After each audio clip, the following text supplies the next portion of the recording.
살아있는 예배 8번째, 영으로 드리는 예배라는 말씀의 제목으로 주의 말씀을 함께 나눠보고자 합니다.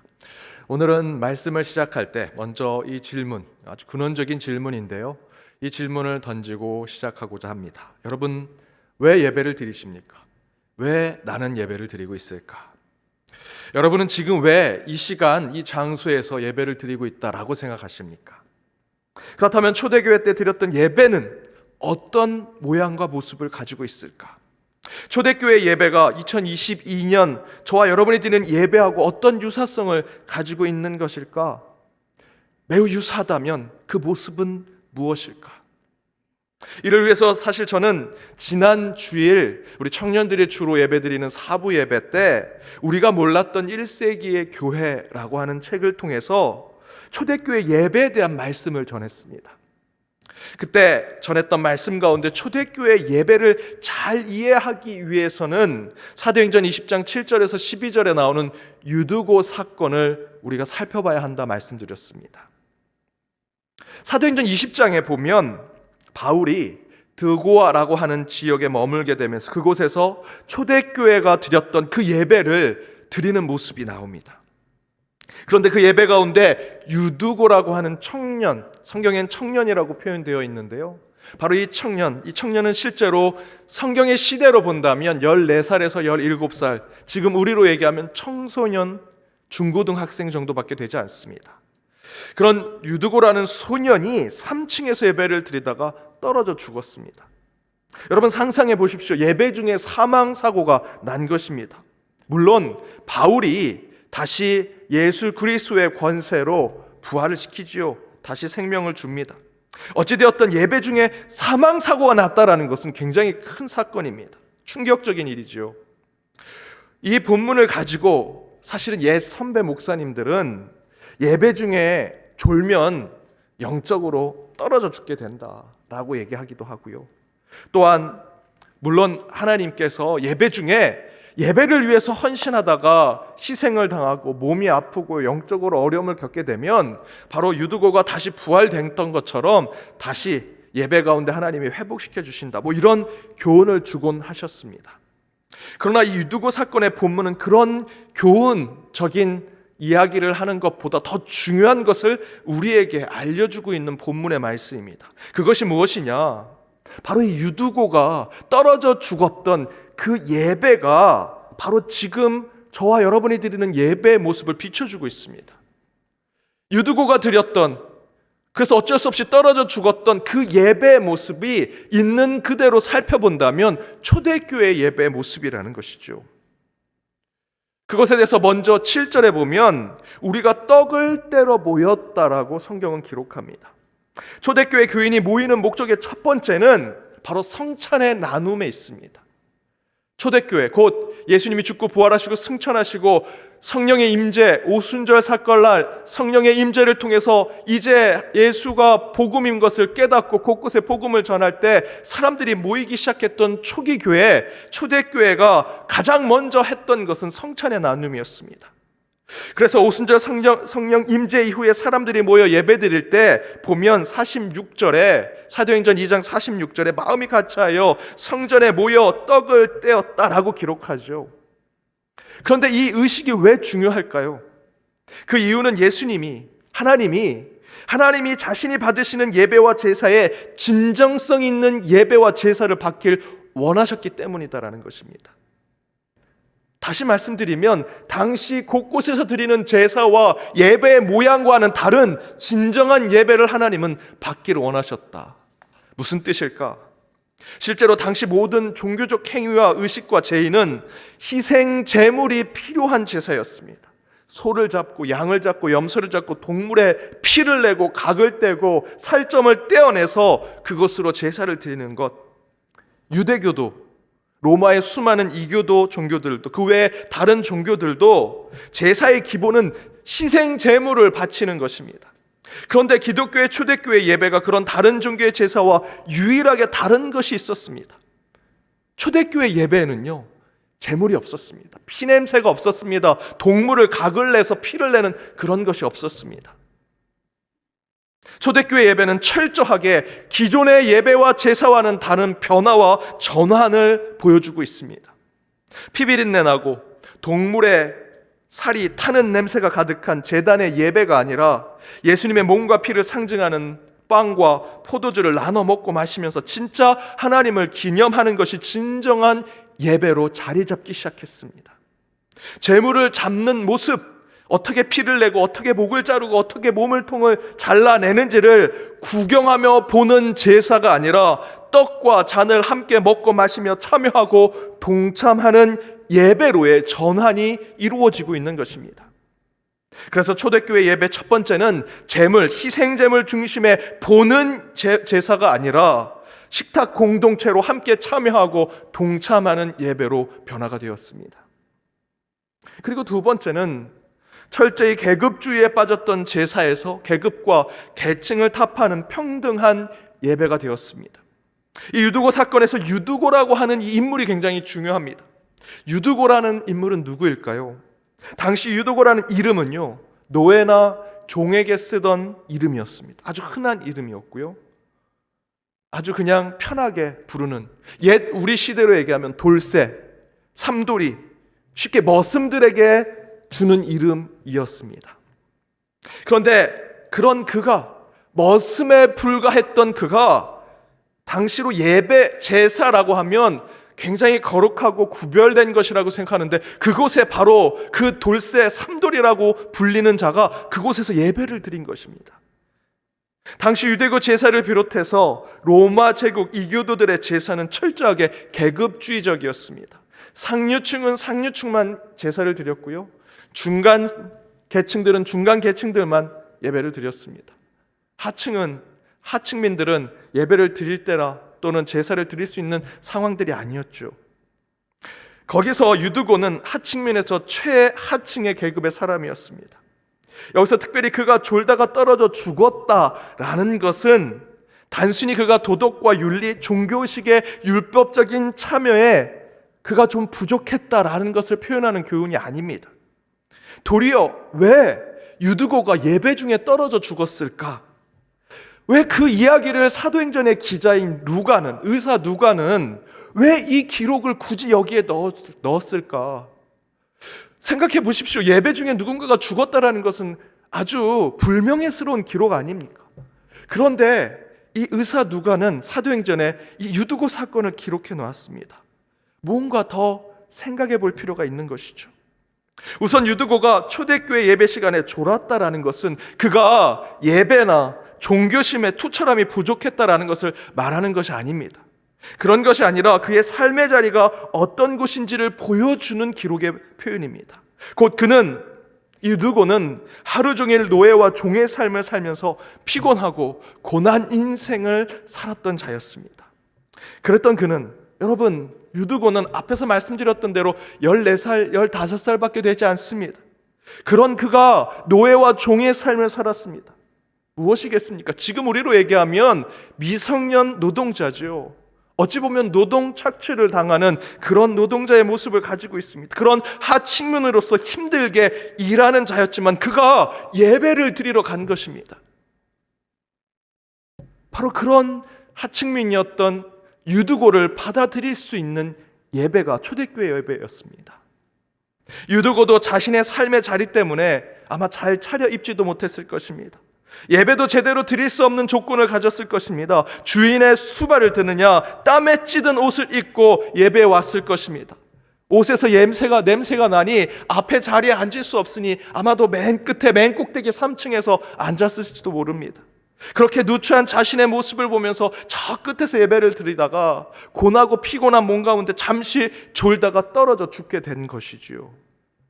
이렇게 유두고는 철저하게 낮은 계층의 사람이었습니다. 그러나 여기서 중요한 것은 그런 하층민이었던 유두고가 함께 예배 드릴 수 있는 초대교회 예배가 있었다는 것입니다. 여러분, 초대교회 예배는요, 평등을 실현한 공동체였습니다.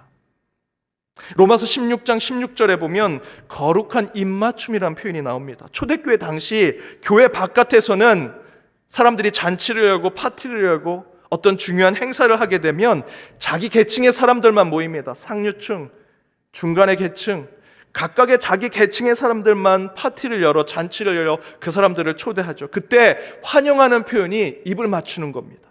그게 당시 로마 시대의 인사였습니다. 그런데 성경 곳곳에 보면 교회가 함께 예배 드리기 위해서 성도들이 모였을 때 이 거룩한 입맞춤을 했다라고 기록하고 있습니다. 모두가 함께. 초대교회 예배는요, 어떤 계급과 상관없이 모든 사람들이 빈부귀천, 계급, 계층, 직업과 직분, 나이와 세대에 상관없이 모든 사람이 함께 모였는데 그곳에서 인사 나눌 때 세상이 각각 계급들과 나누는 그 거룩한 입맞춤을 교회에서 하더라는 것이죠. 그렇게 교회는요, 평등을 실현한 공동체의 예배를 드렸습니다.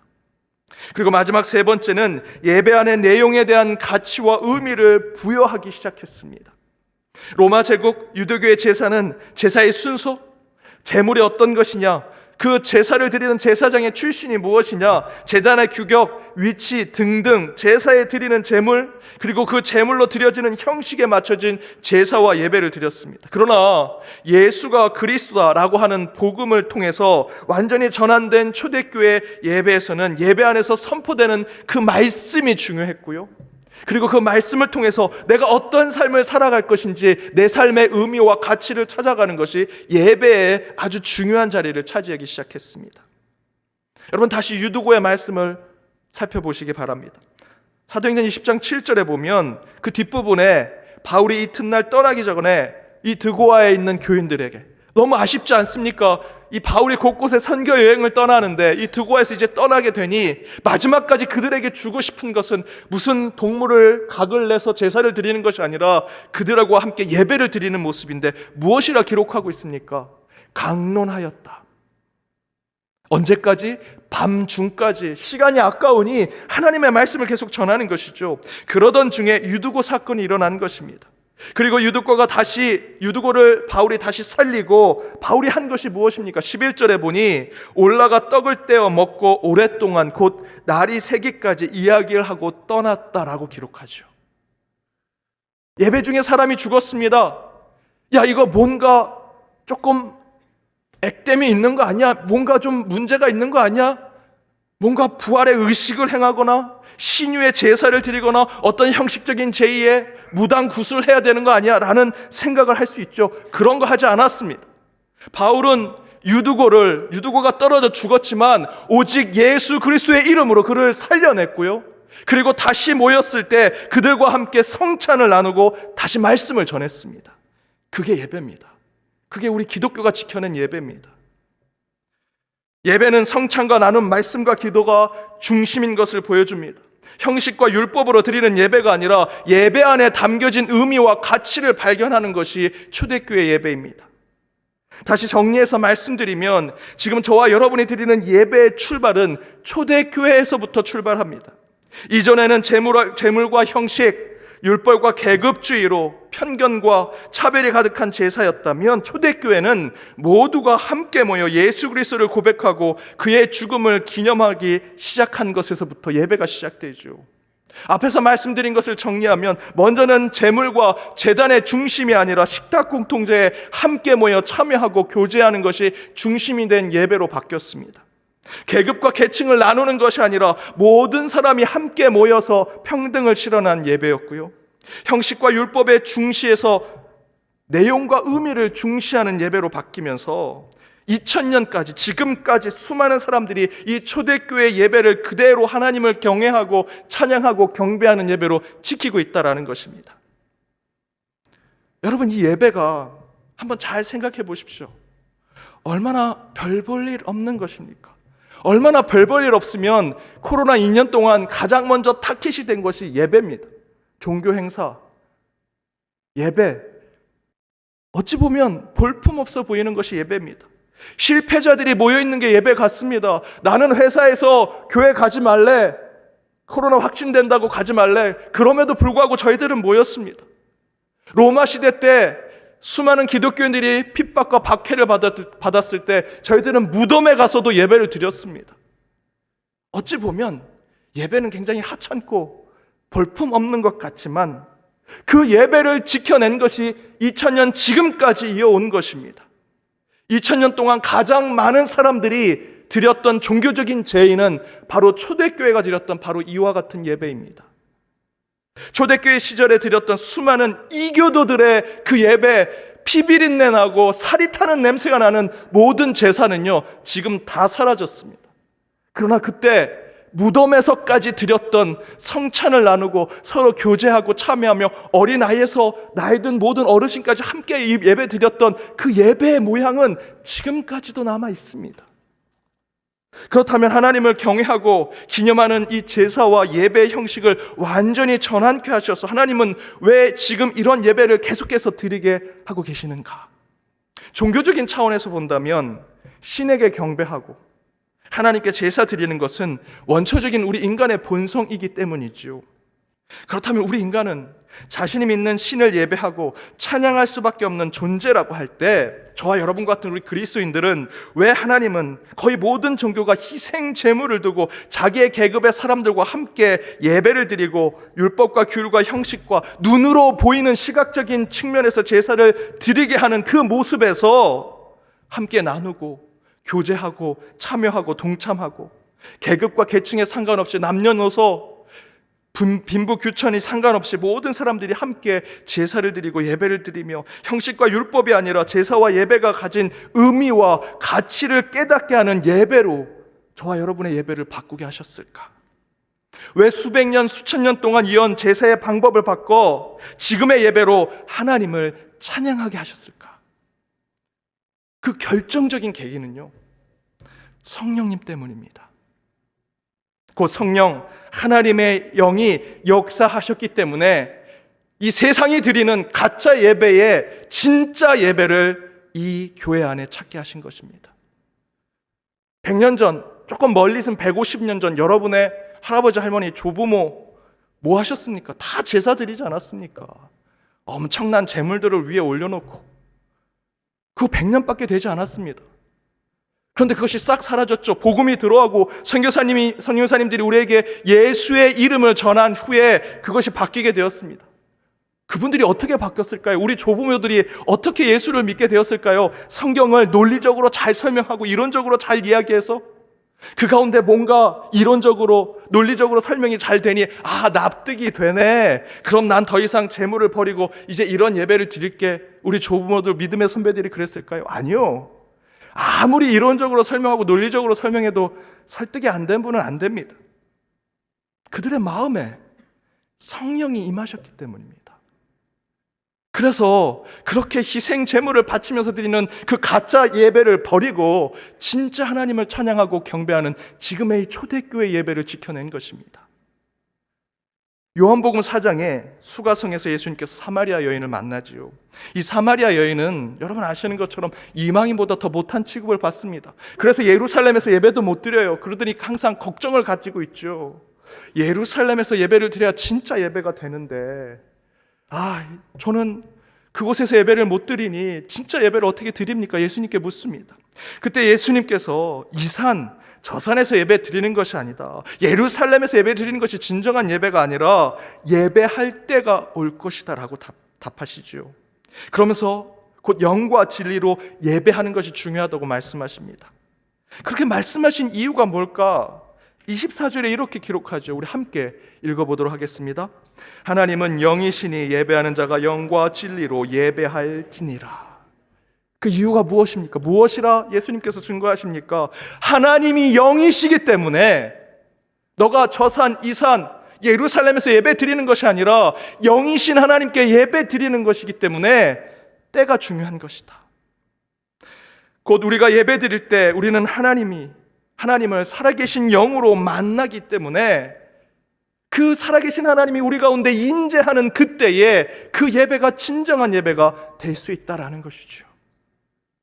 율법과 형식, 전통과 관습, 차별과 편견으로 가짜 신, 우상에게 예배 드리는 것이 아니라 살아계신 하나님께 예배를 드리기 위해서 우리는 영으로 예배 드리는 자가 되어야 한다는 말씀입니다. 그런데 오늘 본문 고린도전서 3장 16절에 무엇이라 증거합니까? 함께 읽어보겠습니다. 너희는 너희가 하나님의 성전인 것과 하나님의 성령이 너희 안에 계시는 것을 알지 못하느냐. 무엇이라 말씀하십니까? 굉장한 말씀이 적혀져 있습니다. 바울은 곧 우리가 하나님의 성전이라고 얘기합니다. 이 산 저 산 예루살렘이 아니고요, 저와 여러분, 우리의 심령이 하나님의 성전이다. 그 성령이 어디에 오시겠습니까?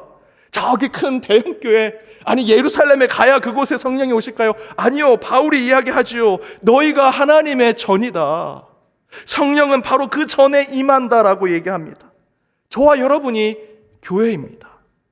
그렇다면 우리는 바로 이 하나님의 영, 성령을 받는 한 사람 한 사람으로 서게 될 것이다. 우리는 교회고요, 그 성령을 받는 것은 저와 여러분입니다. 따라서 예배가 이루어지는 것은 종로구 김삼로 37번지에서 이루어지는 것이 아니라 여러분 한 사람 한 사람의 심령에서 예배가 이루어지고 있는 것입니다. 그렇게 영을 받은 한 사람 한 사람은 예배의 처소가 되어서 참된 살아있는 예배를 드리는 것이죠. 바로 그것이 오늘 설교의 제목과 같은 영으로 드리는 살아있는 예배입니다. 그런데 오늘 역대하 본문에서도 이런 증거를 합니다. 솔로몬이 선대 왕이었던 다윗이 꿈을 품었던 그 성전을 드디어 다 건축합니다. 그리고 낙성식을 하는 본문이 오늘 본문의 말씀이죠. 성전을 짓고 제사와 예배를 드리는 것, 어느 국가가 공식적인 행사를 하면 그때 당시에는 제사를 드렸습니다. 예배를 드렸죠. 당연히 예배를 드려야 되는 상황입니다. 그러나 오늘 본문은 그런 형식과 관습, 그런 전통에 의한 제사가 드려지기 전에 다음과 같은 하나님의 역사하심을 기록하고 있습니다. 역대하 7장 1절에서 3절 말씀 우리 함께 읽어보겠습니다.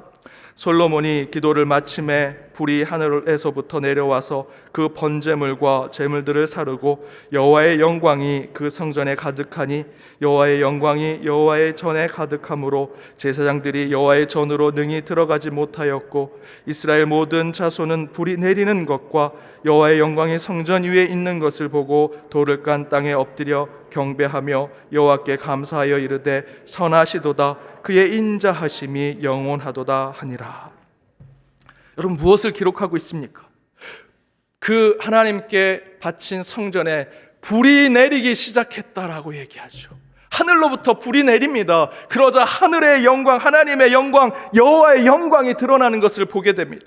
백성들이 제사를 드리러 왔습니다. 낙성식 하니 당연히 제사를 드리니 가서 예배 드리러 가자라고 했을 때 전통과 율법에 묶여서 그들이 갔지요. 그러나 그들이 눈에 본 것이 무엇입니까? 그 성전 위에 불이 하늘로부터 내리고요, 그 가운데 여호와의 영광이 드러나는 것입니다. 어떤 모양과 같습니까? 오순절날 그들이 함께 모여 뜨겁게 기도하니 그곳에 불의 혀와 같은 성령이 임재하는 모습과 같지요. 이제 성전은요, 이 건물이 아닙니다. 여러분 한 사람 한 사람이 성전이죠. 그것이 오순절 사건의 아주 중요한 기록입니다. 바로 백성들이 그것을 경험한 후에 불이 내리고 그 가운데 여호와의 영광이 드러난 것을 경험한 후에 그 다음에 한 것이 무엇입니까? 역대하 7장 4절 함께 읽겠습니다. 이에 왕과 모든 백성이 여호와 앞에 제사를 드리니. 예배의 우선순위가 무엇인지를 우리에게 깨닫게 하는 말씀이죠. 사랑하는 여러분, 저와 여러분이 이렇게 예배 드리는 것은 바로 성령 하나님께서 먼저 이곳에 임재하셨고요, 불로 여러분 한 사람 한 사람, 여러분의 성령의 전인 여러분 한 사람 한 사람에게 먼저 임재하셔서 찬양하고 예배하고 경배할 자를 부르시고 찾으셔서 저와 여러분이 이곳에 있는 것입니다. 그렇게 영으로 드리는 살아있는 예배 가운데 우리 안에 모든 것을 행하신 주님을 만나, 여러분 이제 이 예배의 한 성축이 무너져 있다면 그 예배를 회복하고 그 회복된 예배를 통해 한 주 승리하시고 이기시는 삶을 살아가는 저와 여러분이 되기를 주님의 이름으로 축복합니다.